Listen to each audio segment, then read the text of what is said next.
Good morning, lovely souls. Happy Friday. It's the 9th of September, or the date of 9/9. And dare I say it, happy Mercury retrograde for all of you retrograde fans out there. We've got all sorts going on in the field. And talking of fields, I want to talk a little bit about the varying states of luminosity of the it's a little bit of an expansion of what I was talking about the last time, about say you've got the sphere of reality that you live in. Okay, other people of your vibration will share that sphere of reality, and other people fitting into and I'm not putting people in boxes here, this is defined by vibration, period. That's the way energy works. So vibration, consciousness levels, all of these things fit into their particular their sphere of vibration. And so there's a very big build up occurring in the various spheres of reality. Now, this is the point where each particular one, whereas they've been overlapping previously, like I think it's a Venn diagram. It's been a long time since I kind of studied any kind of diagrams or anything in maths, so I hope I got that right. So they all overlap and they're all kind of interlinked together. And so what I'm seeing very clearly at the moment is each particular field getting fed by its fuel of choice. So 3D is expanding its fuel within its field. 4D doesn't tend to kind of operate like that. It's an interim period. It's very, very fast moving. 4D was the kind of the catapult that put us into the change process. So I'll explain how these dimensional spaces work a little bit, because it is a question that I get quite regularly. What's 3D? What's 5D? What's 4D? What's 6D? You tend to have a set field of vibration, like the third dimension. Okay, so the third dimension is a set field. It's like a chessboard with all the pieces and the pawns, the knight, the queen, all of the other pieces set up, and that's as it is. Okay, now the same applies to 5D, but because 5D is a higher vibration, it's more fluid, it's more interchangeable. Now the periods in between, the fourth dimension, that's when the change occurs. So it's a mixture between the two. And I know it's numbers to describe something that is far more kind of magical and kind of complicated, and like literally a process of alchemy: physical, mental, emotional and spiritual. So all of these particular fields at the moment are getting fed by their fuel, more so than they were previously. And because the definitions have been so set, they are now beginning to move apart from each other. Well, that's the plan. That's how the progression is designed to work. So a lot of us are feeling very much this overlap, this connectivity to the third dimension, because we still naturally have aspects of ourselves invested into it. To turn around at the moment and say, I'm totally fifth dimensional, I have nothing about me which is third dimensional, is, in my opinion, it's a little bit fanciful. We've all got aspects of us, some more than others, invested into 3D, because we're still intertwined with aspects of that. We have relationships, we have jobs, we have financial ties, we might be being supported medically in some way or another by the third dimensional system. To be completely have removed from it would mean that we would have had to now be vibrating permanently above the benchmark of polarity. And obviously we're striving to do this. We're striving to move into this heart space where we rest, we regenerate, we expand, and we bring everything into alignment. But it would be worth noting at the moment that the 3D field is being almost hyperfueled. It reminds me a little bit of what you see when a sun goes into its final process. They tend to over expand and they go into, say, a red or an orange giant, and then it shrinks rapidly as it loses all of its fuel, all of its power. So this hyper fueling, this over dramatic kind of expansion of the energy in 3D is something that we might all be feeling. Okay, so Mercury retrograde is going to bring our attention to this.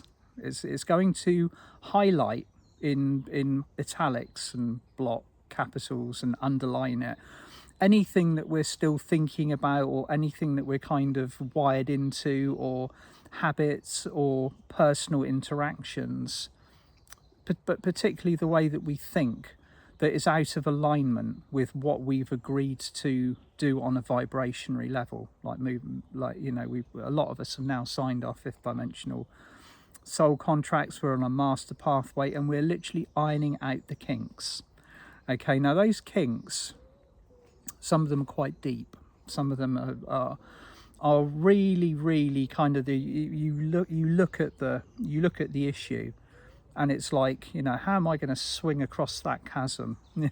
It looks like the Grand Chasm. You've got a choice. You can either swing across it on a rope, or you can take the long path down into the valley and navigate your way through the rocks and whatever, and then climb back up the other side. Whatever way we choose to do it, slowly, just ease, grace, and with a little kind of sprinkling of perfection. We all like to do, the best way I always find to do things is slowly, methodically, but make sure that if you apply, whenever we apply ourselves to something, do it to the absolute best of our abilities.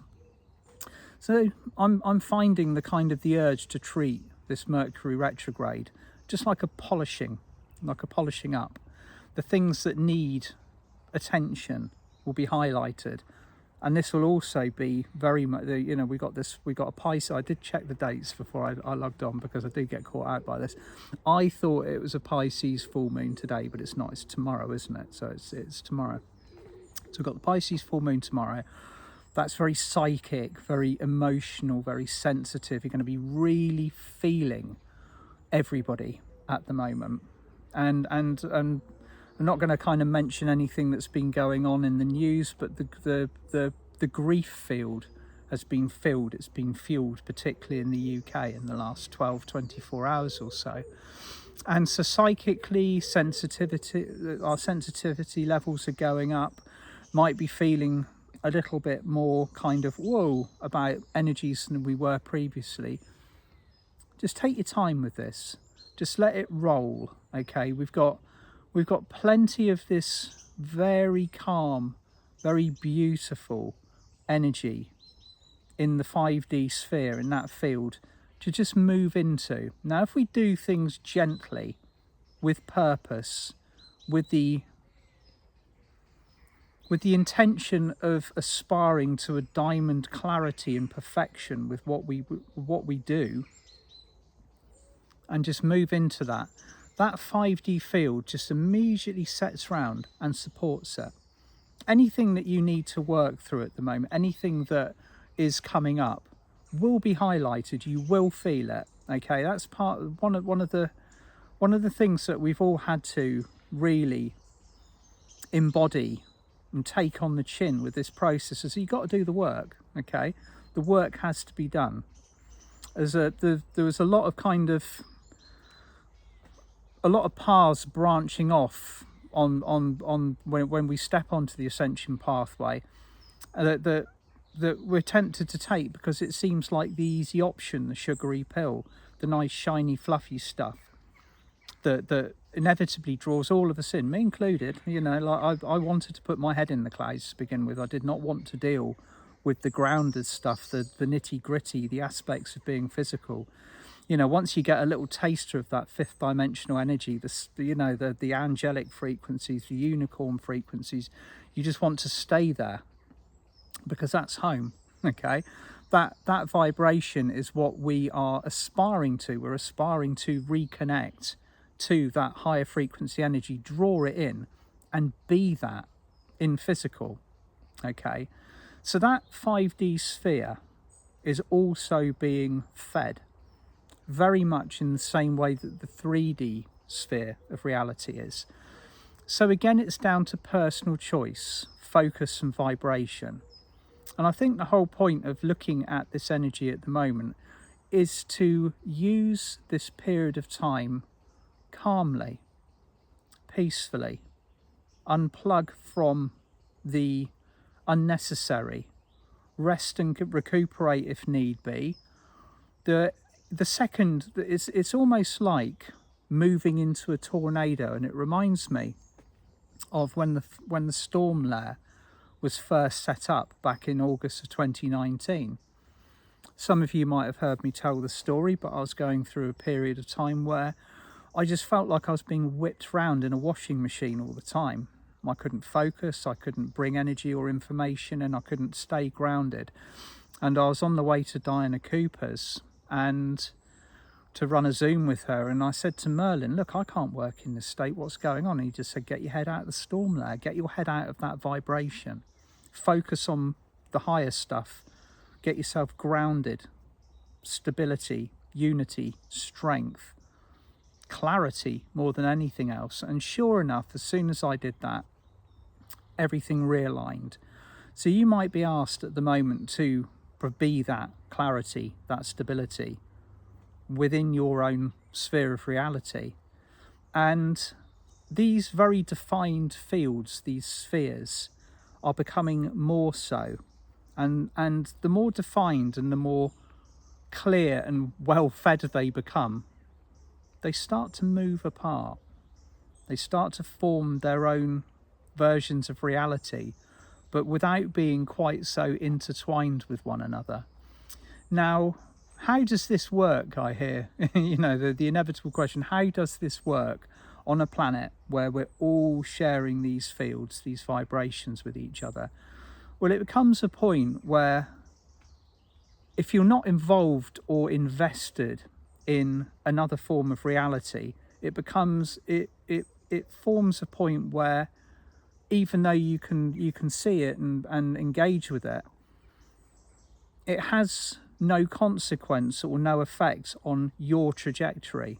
You are here to do a very specific job. You are here to anchor the light, raise the vibration, remember who you truly are, step into your mastery and build this new picture, this new version of reality that we've all come down to on this planet.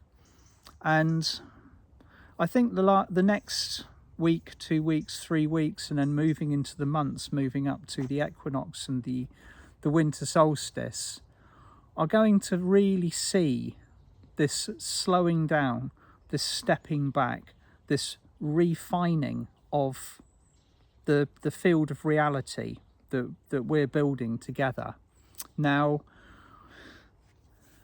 a lot of people are expecting kind of this almost this avalanche of negative things to occur during autumn. It's a little bit like going back to the Dark Ages, you know, when we had to fend for ourselves, and that survival instinct, you know, like you hear it on Game of Thrones, winter's coming, you know, like buckle down and, like, you know, make sure you've got food and berries in the larder, and make sure you've got enough wood for the fire, and the ice walkers are going to come start pouring over the wall. It's a little bit like that level of instinct is being kind of triggered within us, and it's being stoked deliberately by the 3D field. It's sort of like saying, you know, like be afraid, be aware of the winter, be aware of the darker nights and everything, because you're going to have to work to survive, sort of thing. And so again, in a state of mastery, in a state of self-sufficiency, self-creation, when abundance is flowing to you because you are in tune with the universe, that stuff no longer matters. Everything in your sphere of reality comes to you as a point of attraction. Okay, so a lot of us might actually have this highlighted to us by this Mercury retrograde. It is the refining period, or the polishing of what we are learning to do. Okay, so being aligned with the heart is the one, is I suppose the only pathway. It's always been the smoothest and the easiest trajectory to move through the ascension process. If you cut away all of the other factors that are involved with it, the ascension process is moving from fear to love, from ego to heart. That's about as simple as it gets. Okay, so you say that, oh, I'm losing my ego and moving into the heart, and that sounds incredibly simple. But obviously, as physical, practical human beings living this experience on the planet, we know there is so much more involved and invested in it. You know, it's a mission that we've all signed up for. Hundreds and thousands, millions, if not billions of us have incarnated on this planet to form this collective field of reality, to assist with this movement from where we were previously into this higher vibration. Okay, and as I've said previously, and I do feel that this is important because there's a lot of information out there that says the contrary. I mean, obviously pick what resonates with you, but if you're listening to me, this is my take on it. The ascension process is for the majority, not for the few. So the majority of us on this planet have come here to experience this shift, to be part of this sphere of fifth dimensional heart-based reality, to move into it. And all of the kerfuffle, all of the challenges, all of the lessons and everything, all the initiations, everything that we're going through at the moment is the rites of passage to move through that energy gateway, to say, I have moved through my lessons of my ego. I have learnt to discern. I have learnt to approach all situations from a position of love. And the tests repeat themselves again and again until we get to a point where our vibration suddenly hits that key pitch and we can move through. And what lies on the other side of that gateway? Do we then kind of walk into this energetic garden of utopia? No, it continues, because I mean, we could stop and rest, or we can continue to climb this vibrationary ladder. Some point in, I mean, I'm talking hundreds of years in the future now, we are going to get to the point where we are going to, right, do I wish to retain this physical body, or do I wish to evolve into a higher form? All of this lies at an undefined point. Where we are at the moment is the most important aspect of the shift, is moving with Gaia, Mother Earth, into her ascension frequency. And of course there is this, and I'm noticing a lot of people are speaking about it. People are taking the gateway to leave this reality and probably going on to continue to learn at 3D, or just jump the physical side of the ascension shift and just get into their higher perspective as fast as possible. There's all sorts going on. But because it is at this particular point, because it is at the point where everything seems the craziest in 3D, all of the energies are moving so fast that you and I and all of the other field, the field holding the light at the higher frequency, need to get grounded, get stable, get focused, and hold that energy, hold that light. Be the lighthouse, be the light pillar for your community. Be that a large community, be it a small one, it might just be a couple of people, it might just be your household.